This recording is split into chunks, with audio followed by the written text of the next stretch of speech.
Om Swastiastu. Yang saya hormati Gubernur Bali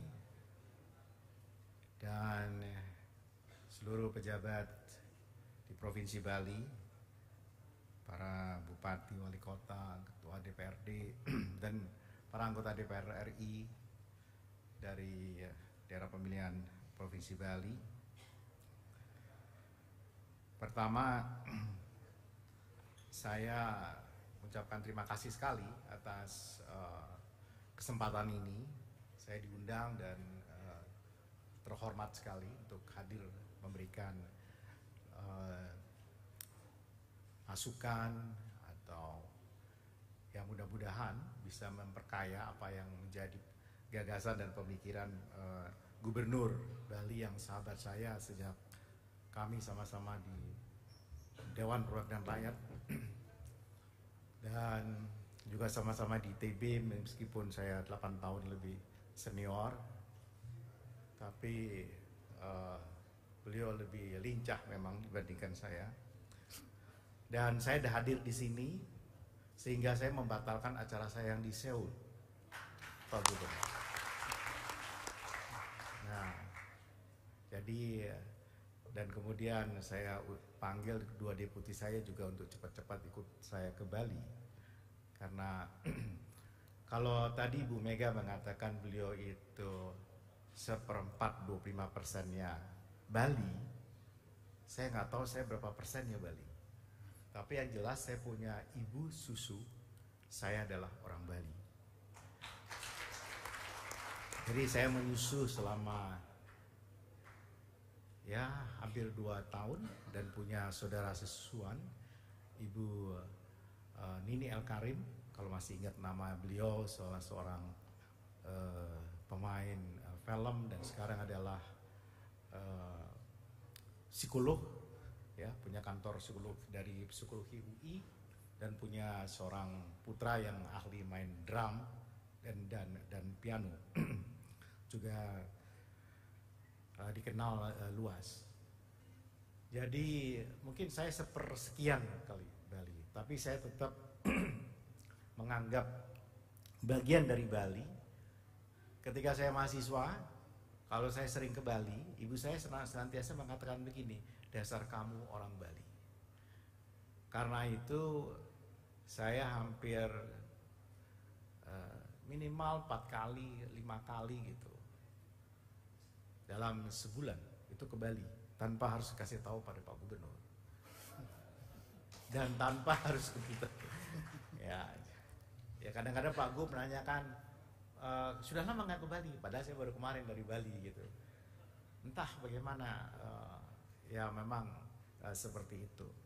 Karena itu saya senang sekali untuk ada pemikiran bagaimana 100 tahun Bali. Cuma saya akan berbeda pendapat dengan Pak Kepala BRIN. Meskipun beliau kepala, tapi saya kan masih di atasnya sedikit. Wakil ketua pengarah, wakilnya Ibu Mega. Menurut saya tidak perlu ada indikator makro, karena yang akan disampaikan di dalam haluan pembangunan ini, Bali masa depan, itu sejenis strategic plan yang dasarnya itu adalah satu grand norms, dasar-dasar norma. Kalau kita ingin mengacu ke Bali kepada apa tadi yang disebut oleh Pak Karyono, garis besar haluan negara. Jadi garis-garis besar haluan negara dalam TAP MPRS nomor 1 dan nomor 2 itu memang adalah sifatnya aturan dasar yang menjelaskan grand norms yang ada di dalam pembukaan Undang-Undang Dasar. Kemudian GBHN itu diadopsi di zaman Orde Baru, tetapi tingkatnya diturunkan. Menjadi kalau di zaman reformasi ini menjadi rencana pembangunan jangka panjang nasional. Jadi sebenarnya GBHN yang lalu zaman Orde Baru dengan RPJP yang kita lakukan sekarang sama, tapi standar normanya berbeda. Karena GBHN yang dimaksud di dalam Undang-Undang Dasar sebelum perubahan, ya, itu lebih menjelaskan aturan pokok di dalam batang tubuh Undang-Undang Dasar. Jadi sifatnya itu norms yang maka sebutannya itu adalah pola dasar. Dan saya kira apa yang dilakukan oleh Pak Wayan Koster ini adalah sekaligus ingin mengingatkan kembali pada kita untuk menempatkan haluan negara itu pada proporsinya yang benar. Saya kira itu salah satu pesan dari penyusunan haluan pembangunan Bali masa depan. Jadi harus ada norms tadi yang ditunjukkan semua dengan set kerti itu semua adalah norms yang saya kira memang sifat keabadiannya itu menjadi penting untuk eksistensi Bali.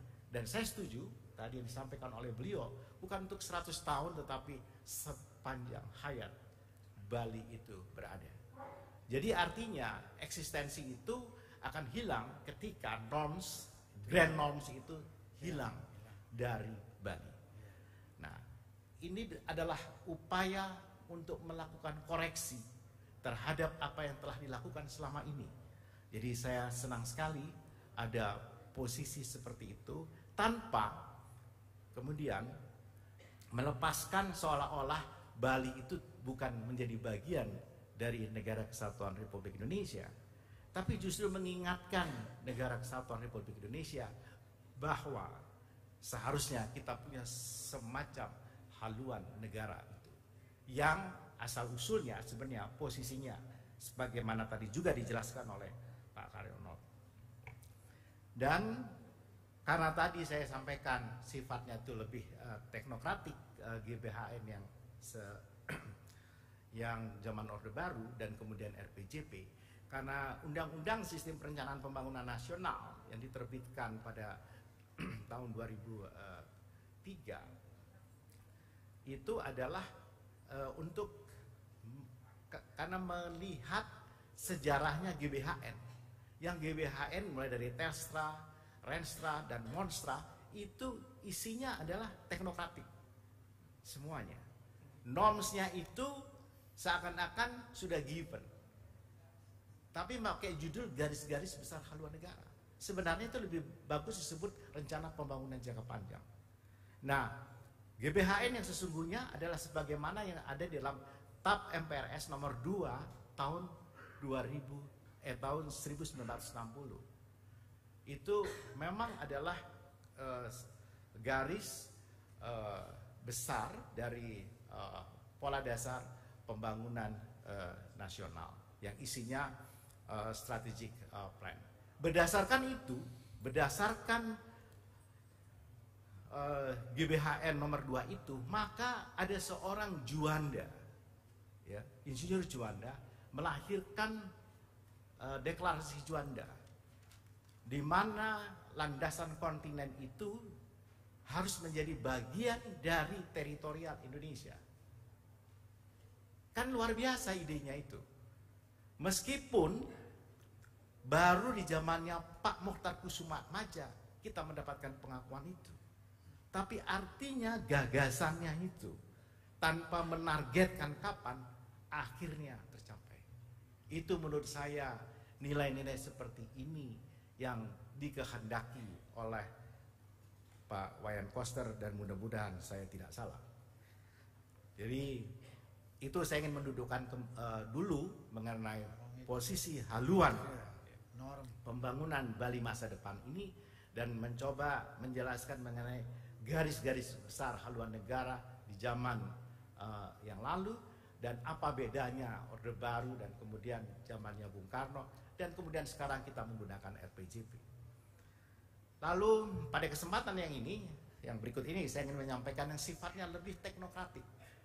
Lebih teknokratik karena saya menganggap dengan kerti itu sudah jelas grand norms yang dimiliki oleh Bali yang menjadi bagian dari dan bahkan eksistensi dari Bali itu sendiri. Penduduk Indonesia pada tahun 2050 itu kira-kira akan menjadi negara yang ke-6 terbesar di dunia. Dia bergeser. Jadi kalau sekarang kita nomor 4, nanti kita akan menjadi nomor 6. Kita akan digeser oleh 2 negara, yaitu Nigeria dan Pakistan. Jadi itu kenapa? Karena kecenderungan dari total fertility rate kita itu akan menurun. Sebagaimana juga dengan Bali.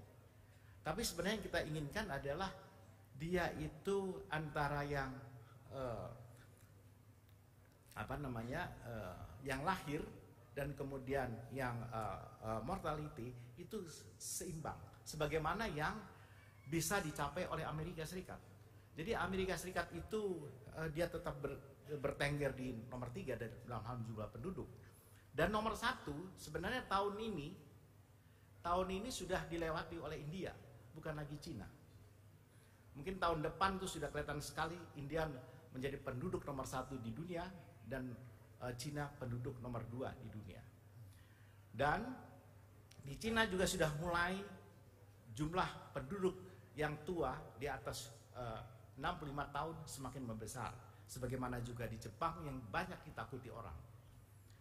Dan Indonesia juga kalau kita lihat nanti ya, sebelumnya mungkin saya inginkan Bali sendiri tadi sudah disampaikan oleh Pak Gubernur pada tahun 125 ya, saya kira memang kalau trennya seperti ini TFR-nya tentu kira-kira kita akan mencapai 9,9 sampai 10 juta untuk di Bali sepanjang TFR-nya bisa seperti itu. Sekarang kalau kita lihat dari 2015 dan perkiraan sampai 2050 hitungannya seperti ini. Saya tahu bisa Pak Wayan Koster ini matematikawan. Pasti kalau soal angka dia di luar kepala dan metodologinya pasti benar. Saya nggak berani membantah kalau soal itu. Tapi memang jumlah orang Bali pada beberapa tahun yang akan datang akan lebih banyak orang-orang yang usianya di atas 65 tahun. Mari kita lihat dengan rasio ketergantungannya. Ini yang tadi diingatkan oleh Pak Gubernur, ingin dipertahankan agar tetap 70%. Nah, kalau kita lihat angkanya, kalau kita lihat angka di sini, maka mulai tahun 2035 itu sudah meluncur agak menurun kita. Nah, ini yang ingin dipertahankan agar kita tetap yang mengalami dependency rasionya itu yang tergantung itu tetap di angka di bawah 50%. 35 atau 40-an persen. Tapi kalau ini dia naik tentu akan menjadi beban. Saya kira memang perlu dipertimbangkan pekerjaan-pekerjaan, jenis-jenis pekerjaan yang akan datang. Era bonus demografi ini atau pergeseran dari usia produktif mungkin sampai dengan 70 tahun dan seterusnya, karena tingkat harapan hidup pasti akan naik lagi. Berikutnya adalah mengenai ini salah satu sumbangan kami ketika Pak Gubernur menyusun ekonomi kerti, dan ekonomi kerti merupakan tahapan awal menurut kami untuk dalam rangka 100 tahun Bali era baru. Dan sekali lagi secara umum ini ada targeting yang ingin dicapai, tetapi mohon angka ini tidak dilihat kalau kita bicara soal haluan. Karena dia sifatnya strategic plan, sebagaimana tadi yang setelah dipaparkan oleh Pak Gubernur. Dan 6 hal ini, Bali Pintar dan Sehat, tadi juga disebut oleh Kepala BRIN, kemudian Bali Produktif, Bali Hijau, Bali Terintegrasi, Bali Smart Island, dan Bali Kondusif. Nah, berikutnya, sebagaimana tadi saya sampaikan, bahwa dalam waktu dekat, kami di Bappenas juga akan menyusun rencana pembangunan jangka panjang. Kemarin ketika Bapak Presiden mengumpulkan para ketua umum partai, saya tidak hadir di sana tentunya, yang hadir adalah Ibu Mega, itu mengatakan bahwa akan ada rencana pembangunan jangka panjang nasional, dan mohon ini bisa menjadi pedoman bagi Presiden dan Wakil Presiden dan Bupati, Gubernur, dan gubernur, bupati, wali kota seluruh Indonesia yang nanti akan dipilih pada tahun 2024. Agar kenapa? Agar semua pembangunan daerah itu konvergen, ya, dan koheren dengan pembangunan nasional. Tentu basic norms masing-masing bisa berdasarkan dari kekayaan dan kearifan lokal masing-masing, sebagaimana yang diupayakan oleh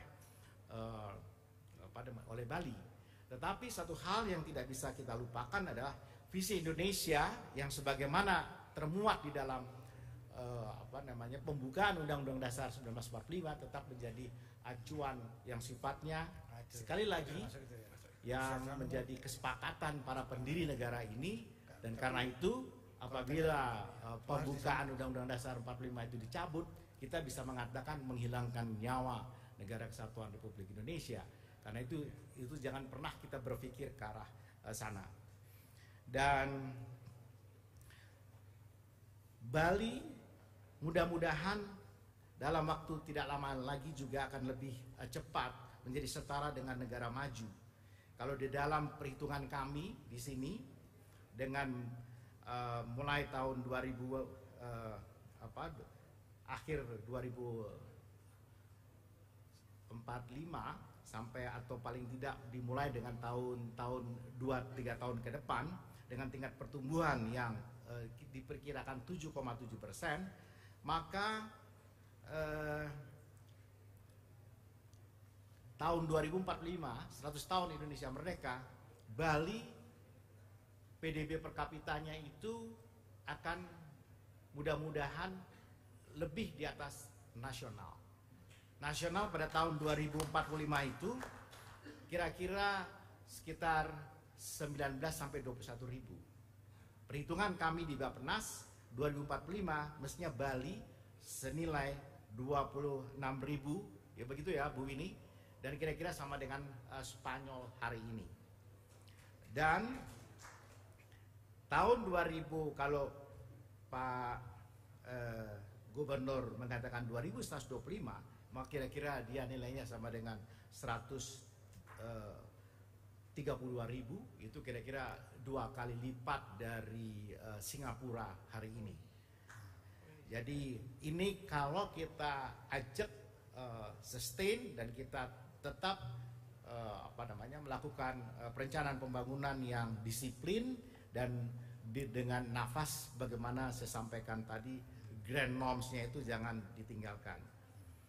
Saya kira itu saja yang ingin saya sampaikan, singkat saja, dan ini ada yang lebih detail. Saya kira kawan-kawan di Bappenas pasti akan membantu Pak Gubernur untuk menyusun, membunyikannya dalam bentuk yang lebih imperatif dan lebih mudah. Dan yang penting menurut saya adalah saya senang kalau nanti di Bali ini, sekali lagi saya suka mengatakan jangan motonya itu merawat pariwisata dengan kebudayaan, itu terbalik. Tetapi merawat kebudayaan dengan pariwisata, merawat kebudayaan dengan pembangunan. Jadi jangan dibalik. Karena eksistensi Bali adalah di situ. Saya setuju untuk pembatasan orang untuk wisatawan, karena mereka jangan seenaknya di tanah air kita. Kita tidak sedang mengejar-ngejar devisa besar-besaran. Yang kita perlukan adalah devisa-devisa yang berkualitas dan pariwisata yang berkualitas yang mensejahterakan tentunya seluruh masyarakat Bali. Secara teknikal kami akan tetap mendukung dan pasti mendukung.